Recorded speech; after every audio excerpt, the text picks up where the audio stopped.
السلام علیکم ورحمۃ اللہ وبرکاتہ۔ اس حوالے سے تواریخ اور آثار کے کتب میں تخمینہ ضرور بیان ہوا ہے، لیکن وہ تخمینہ بھی حتمی نہیں ہے۔ اس تخمینہ کے مطابق ہمارے اس دور سے سیدنا آدم علیہ السلام کے حبوط تک، یعنی جب آپ جنت الماوا سے زمین پر حبوط فرما ہوئے تو سیدنا آدم علیہ السلام سے لے کر ہمارے آج کے دور تک، یا ہمارے اس دور سے لے کر سیدنا و ابونا آدم علیہ السلام کے دور تک تقریباً 7,000 سال بنتے ہیں۔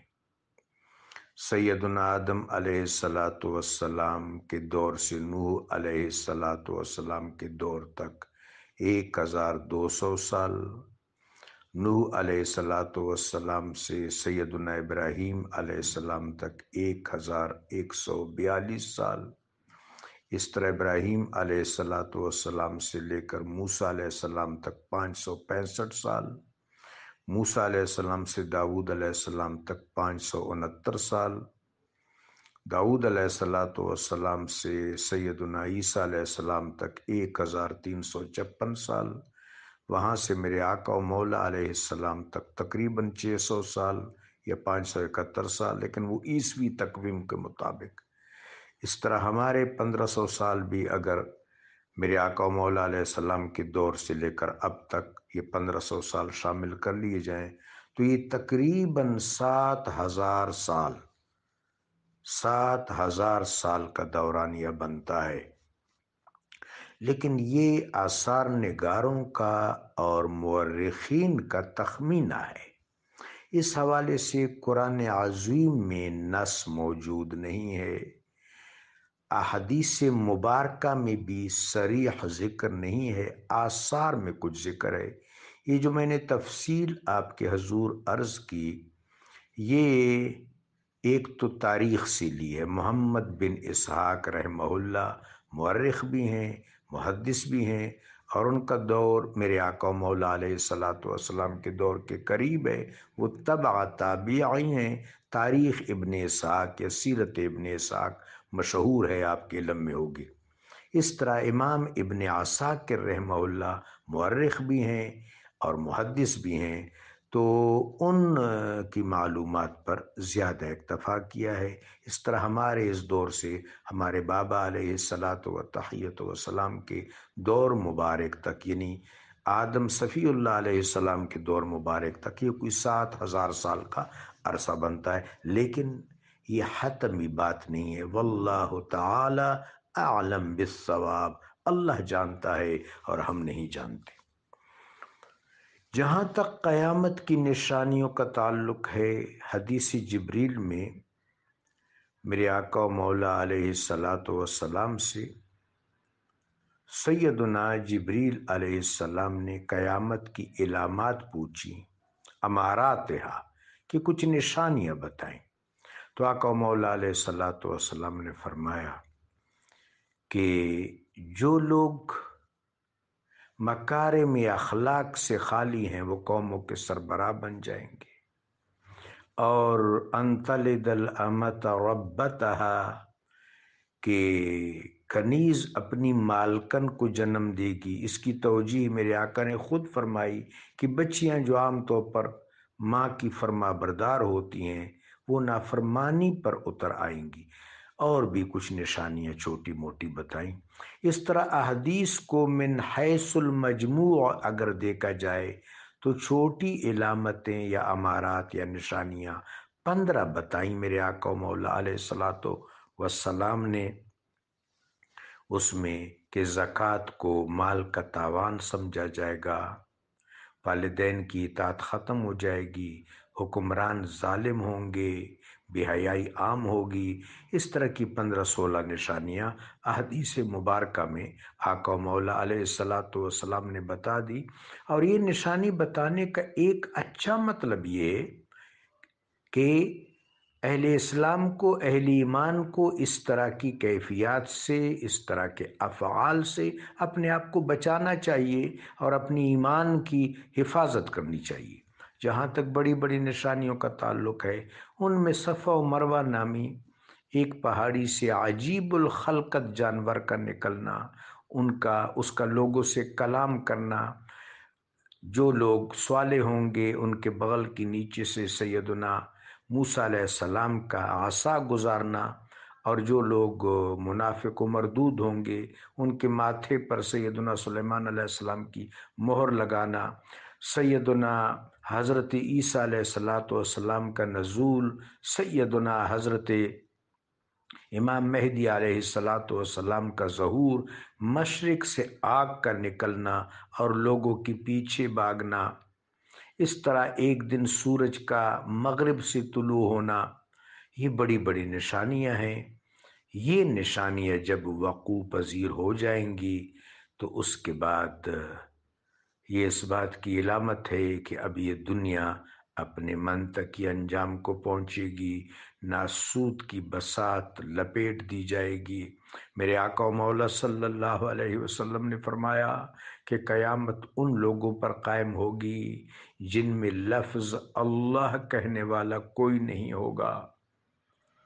تو اب ایسے حالات ہوں گے، جہالت، کفر، بے حیائی اور غیر انسانی افعال اپنی کراہت آمیز عروج پر ہوں گے کہ ایک رات آئے گی، یہ اس دنیا کی آخری رات ہوگی۔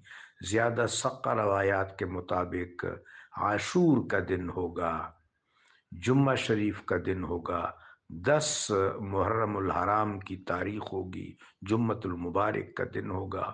یہ رات جو اس دن سے یعنی 10 محرم کی رات اپنی تمام تر طوالت کے ساتھ جاری و ساری رہے گی، بہت طویل رات ہوگی، یہ اس دنیا کی آخری رات ہوگی۔ بچے سوئیں گے پھر اٹھیں گے، بڑے سوئیں گے پھر اٹھیں گے، رات ہوگی کہ گزرنے کا نام نہیں لے گی۔ اغلباً امام صاحبی رحمۃ اللہ علیہ نے اس رات کی مدت 12 سال لکھی ہے، واللہ تعالی عالم بالصواب۔ بہر صورت بالآخر یہ طویل ترین بلکہ اللیل الاطول طویل ترین رات بھی گزر جائے گی۔ بس اب اس دنیا کی بساط لپیٹے جانے والی ہے، لوگ اپنے اپنے اشغال میں مصروف ہوں گے۔ ایک آواز آئے گی، اس آواز میں ابتدا میں حیرت ہوگی، لوگ ششدر ہو جائیں گے، حیرت زدہ ہو جائیں گے۔ آہستہ آہستہ اس میں شدت آئے گی اور پھر وہ منظر ہوگا، اذا زلزلت الارض زلزالها واخرجت الارض اثقالها وقال الانسان ما لها اذا الشمس كورت واذا النجوم انكدرت اذا السماء انفطرت واذا الكواكب انتثرت واذا البحار سجرت واذا القبور بعثرت وترى الناس سكارى وما هم بسكارى ولكن عذاب الله شديد إذا وقعت الواقعة ليس لوقعتها كاذبة خافضة رافعة إذا رجت الأرض رجا وبست الجبال بسا فكانت هباء منبسا وكنتم أزواجا ثلاثا۔ یہ قیامت کا منظر وقوع پذیر ہوگا۔ اللہ اکبر، اللہ اکبر، اللہم احیینا وامتنا علی الاسلام والایمان واحشرنا علی الایمان والاسلام، اللہم الحقنا بالصالحین والصالحات، اللہم ارزقنا شفاعت نبیک وحبیبک صلی اللہ علیہ وآلہ وبارک وسلم، ربنا لا تزغ قلوبنا بعد اذ ہدیتنا وہب لنا من لدنک رحمہ انک انت الوہاب، ربنا اننا ظلمنا نفوسنا فاغفر لنا ذنوبنا یا غفور الرحیم۔ بس ہمارے پاس تو کوئی اور سرمایہ نہیں ہے، کتاب الادب المفرد میں حضرت بخاری نے ایک بدوی صحابی سے روایت نقل کی ہے مختلف واسطوں سے کہ انہوں نے کہا یا رسول اللہ صلی اللہ علیہ وسلم قیامت کب آئے گی؟ تو میرے آقا و مولا علیہ الصلوۃ والسلام نے شفقت فرمائی، تبسم فرماتے ہوئے کہ کیا کچھ تیار کیا ہے قیامت کے لیے؟ انہوں نے کہا یا رسول اللہ میں نے کوئی بڑے بڑے اعمال تو تیار نہیں کیے، اے اللہ کے حبیب صلی اللہ علیہ وسلم میں اللہ اور اللہ کے حبیب سے محبت کرتا ہوں۔ تو میرے آقا و مولا علیہ السلام نے فرمایا المرء مع من احبا، بندہ اس کے ساتھ ہوگا جس کے ساتھ محبت کرتا ہے۔ اس طرح کی اور اس مضمون کی ایک حدیث سیدنا مسیح الاسلام ابو ذر غفاری رضی اللہ تعالیٰ عنہ سے بھی روایت ہے۔ بس اللہ ہم سے اچھا معاملہ کرے۔ قرآن پاک کی یہ نص ہمارے سامنے ہونی چاہیے، وَمَا الْحَيَاةُ الدُّنْيَا فِي الْآخِرَةِ إِلَّا مَتَاع، دنیا کی زندگی، سارے ناسود کی زندگی آخرت کے مقابلے میں صرف ایک جھلک ہے۔ پہلا جو دن ہے 50,000 سنۃ او مما تعدون، 50,000 سال کا، او مما تعدون یا جتنا تم کیلکولیٹ کر سکتے ہو، جتنا گن سکتے ہو اتنا بڑا ہوگا۔ اے اللہ ہمیں حبیب پاک علیہ الصلوۃ و تحیۃ و سلام کی شفاعت عطا فرما۔ جزاکم اللہ۔